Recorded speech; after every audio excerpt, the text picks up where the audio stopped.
Hier an der Stanford-Universität in der Nähe von San Francisco an der amerikanischen Westküste entstand in den 70er Jahren diese erste Gruppentherapie speziell für Menschen mit Krebserkrankungen.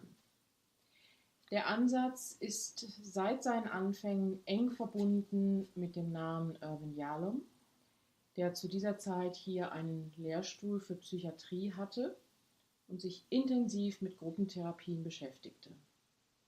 Bald darauf stieß D.Spiegel hinzu, der später auch sein Nachfolger wurde, und zusammen mit weiteren Mitarbeitern wurde der gruppentherapeutische Ansatz klinisch wie wissenschaftlich weiterentwickelt.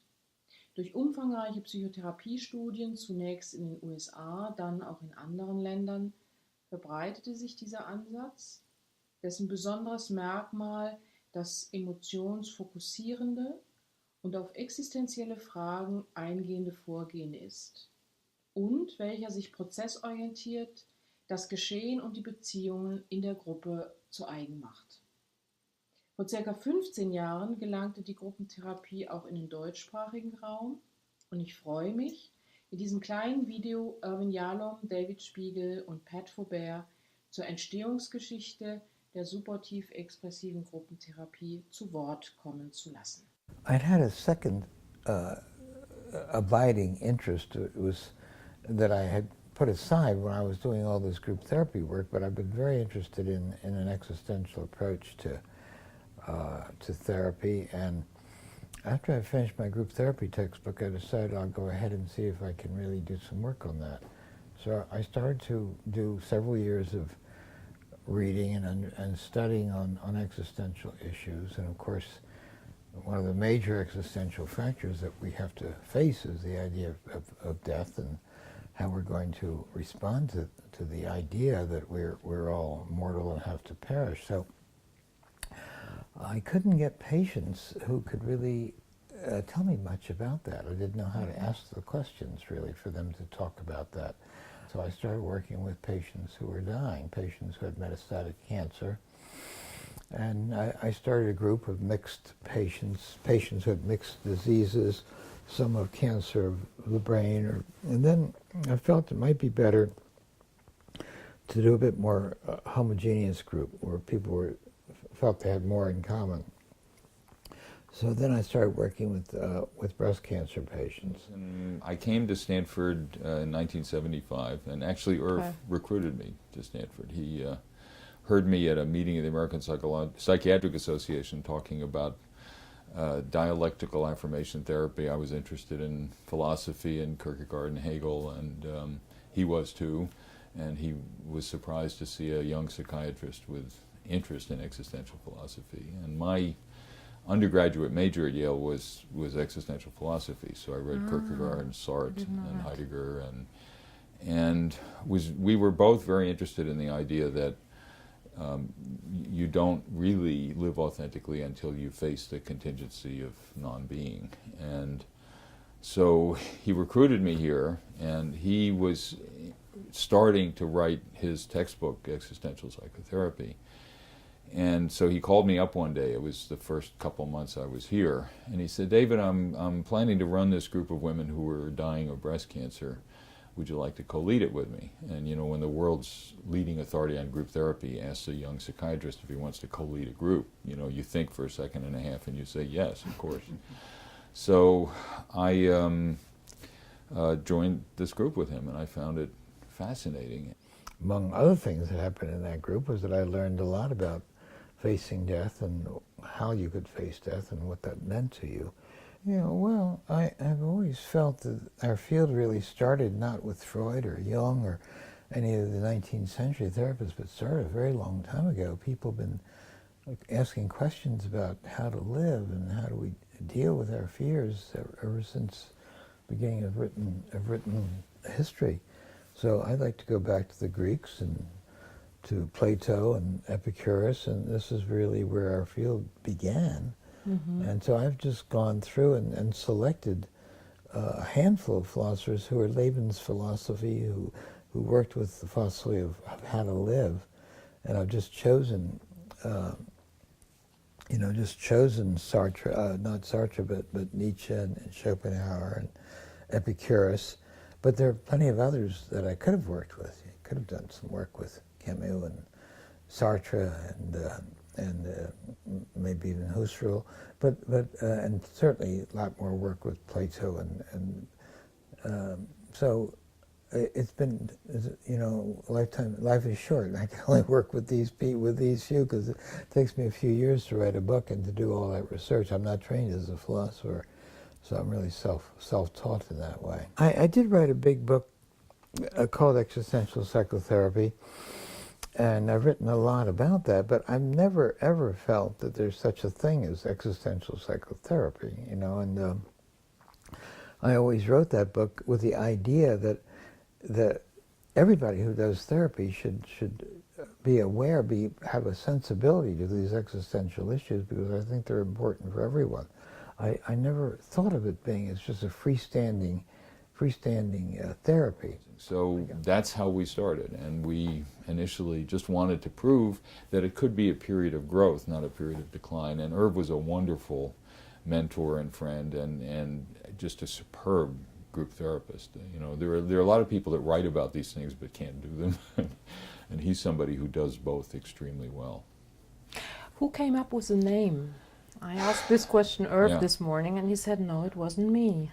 Yeah, actually, it was me, and because we thought that the two most, important elements, we had these 7 themes that we developed, and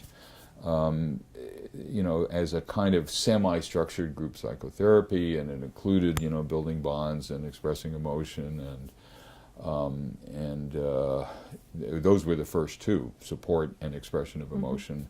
And then detoxifying dying, and reordering life priorities, communicating better with families and friends, communicating better with physicians, and then learning symptom control like self-hypnosis for pain and anxiety. So we found that those 7 themes serve very well throughout many decades of doing this, but in a way I thought the first 2, the support and the emotional expression, were the key elements to running the groups, and to a lot of the therapeutic benefit that these women really gave as well as received help and felt better about themselves because they could give it.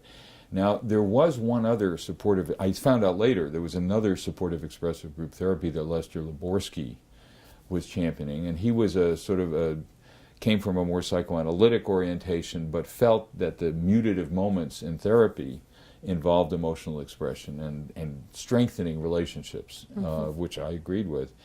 And I remember meeting with Lester at a meeting and saying, look, we've developed this treatment. We really think this term applies well. Would you mind if we use the same name that you've used?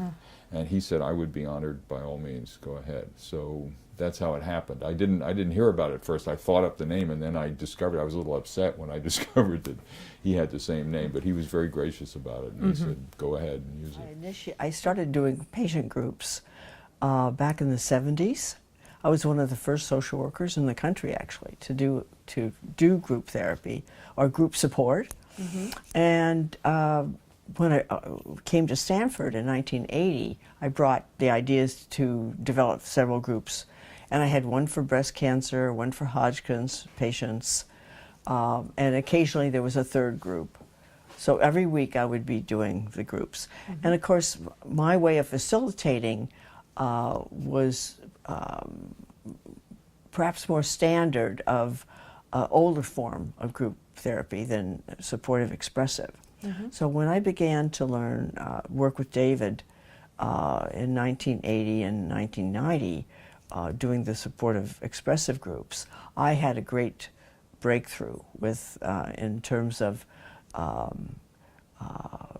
paying attention to the feelings and asking people to go into their feelings and to say more about some subject. So it gave me permission to do things as they came up in a kind of stylized way. And it took the group to greater depths, and it was, which you can see if you watch the videos of the groups that David has. You can see that. Well, I think SET offers so much to patients, and And David's work really describes that very well, you know, that for one thing, the patients with cancer are so isolated. And that was an outstanding feature of cancer patients. When I first started the field, they're very great isolation.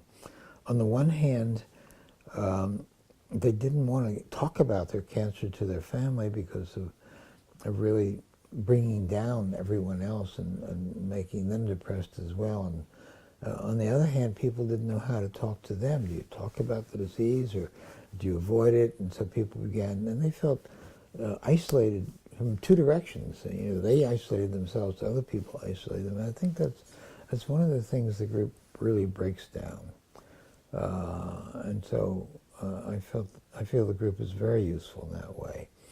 And people are talking about the issues that are really important to them, where they can't talk about to anyone else. And also people feeling like they're at the end of their life, or they're dying, they don't have much to offer. They can offer a great deal to others, you know, and they can offer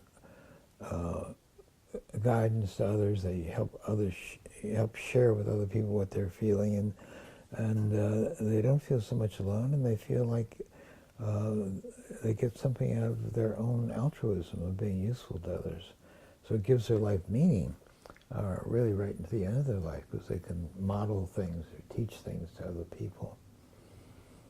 I have very high regard for the efficacy of SET. It's helped you know, thousands of patients now, and it helps patients not feel, as I mentioned, not feel so alone. Allows them to be able to be helpful to one another. Allows them to imbue the very last part of their life with a sense of meaning, a sense of being purposeful, a sense of being helpful to others, and they have a lot to teach about life at this point. And I think we should let them teach us. Mm. That will be the last sentence. Okay. That's very good. All right, good. So thank you very much. You're welcome.